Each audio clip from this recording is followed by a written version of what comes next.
What's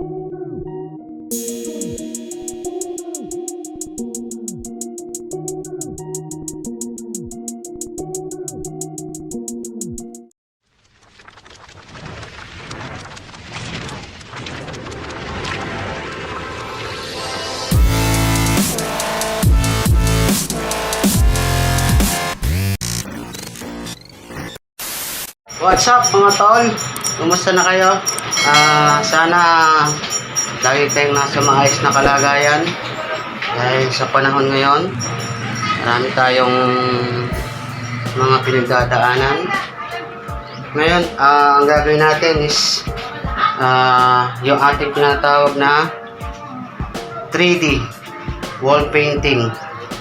Natapos na natin yung ating 3D wall bricks. Tapos na rin natin yung ating yung mga haspi, yung mga moldura. Tapos natin ngayon, ang gagawin natin is itong white na pader neto. Ang nasa baba niyan, yung ginawa nating 3D wall bricks painting, kinoberan ko lang muna para hindi siya malagyan ng pintura. Ayan. So ngayon, ang gagawin natin dito sa pader neto, gagawin natin siyang 3D marble painting. Itong wall nito.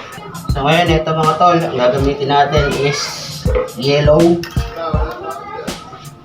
na water base, at saka gagawa tayo ng dark brown. Mag-mix tayo ng dark brown o chocolate brown. Tapos ito, may gagamit tayo ng white latex paint, water base.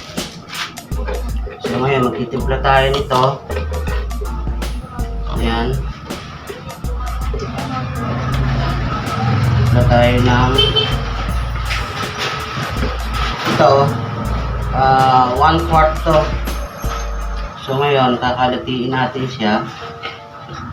Tapos timplahin natin siya. Ayan. Gawin natin siyang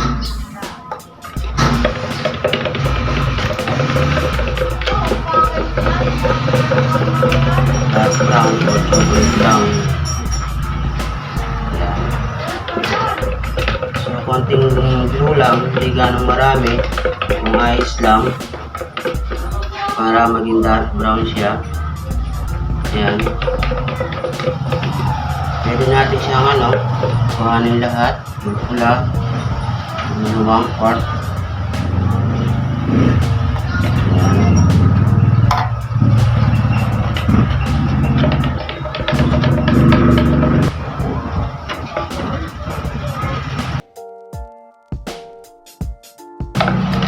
So okay na ito. Pwede na yan.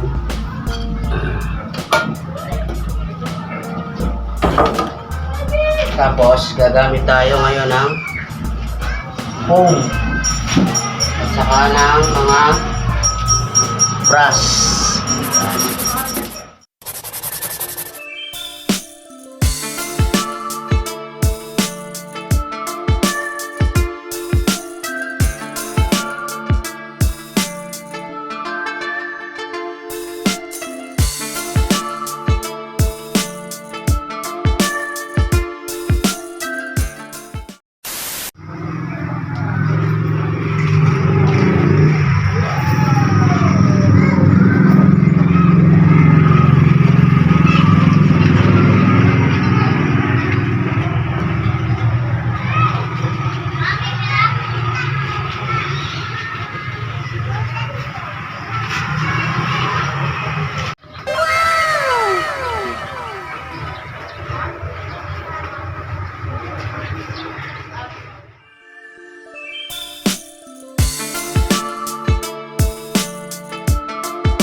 Mga tol, natapos na natin itong unang proseso ng 3D wall painting na marble.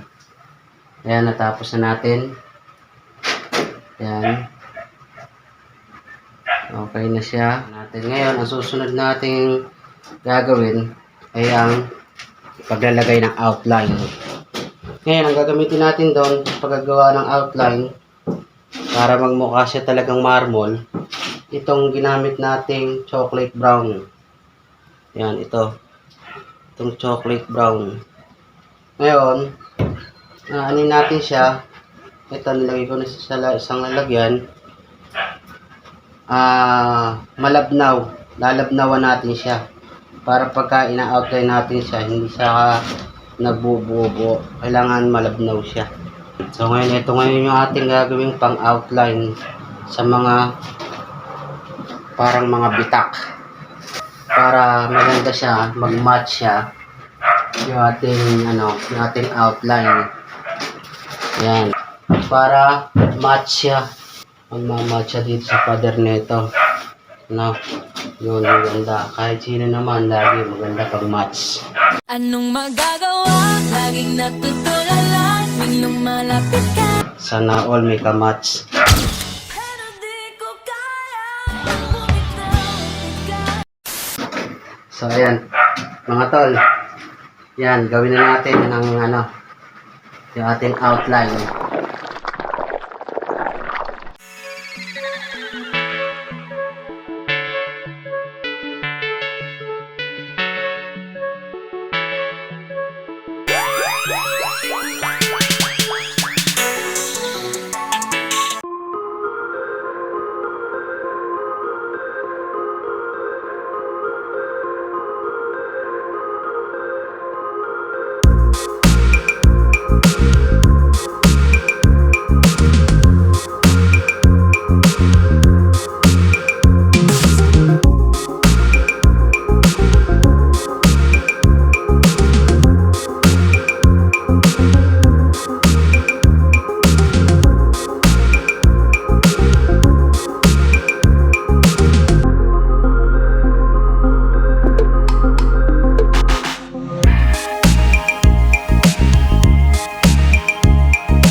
A few inches later.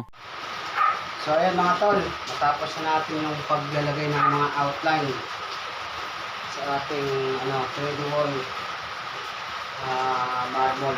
Ngayon, lalagyan natin siya ng white na mas marami yung tubig. Ayan, mas marami yung tubig. Para papahid natin to para siya maging faded yung kanyang guhit. Ito mga tol, pahid na natin.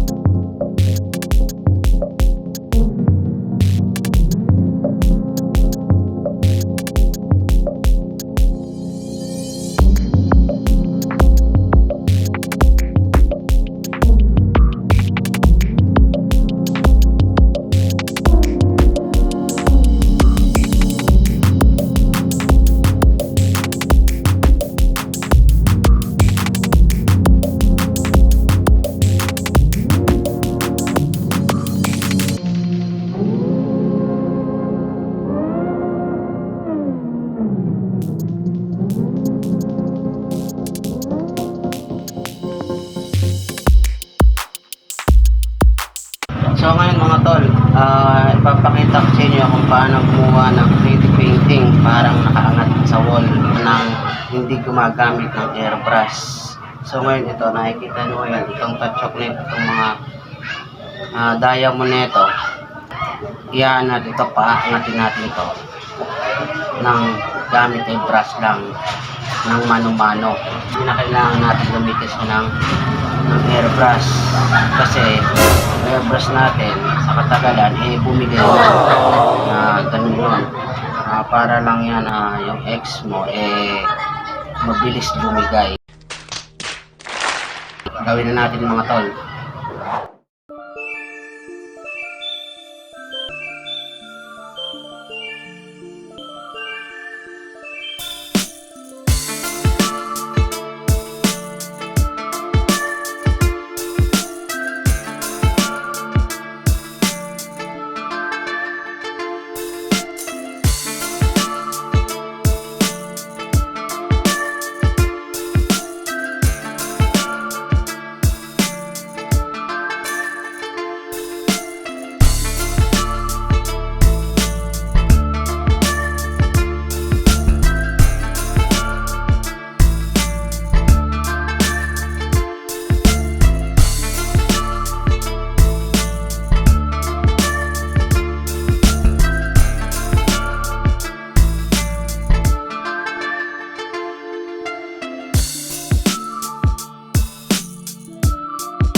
pagbabago, walang hindi pagkaunawaan ng iwaga na natago sa lahat ng palamunan.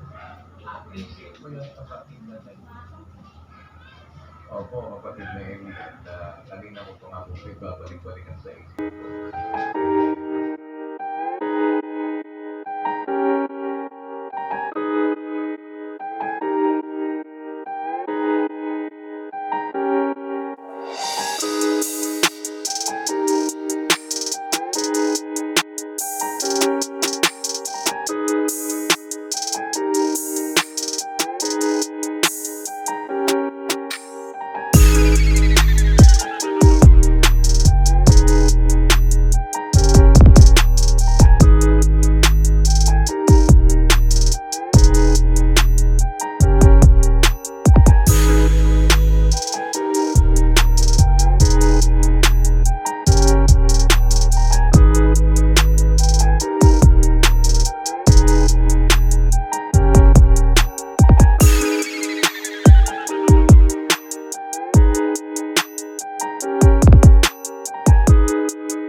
Another one.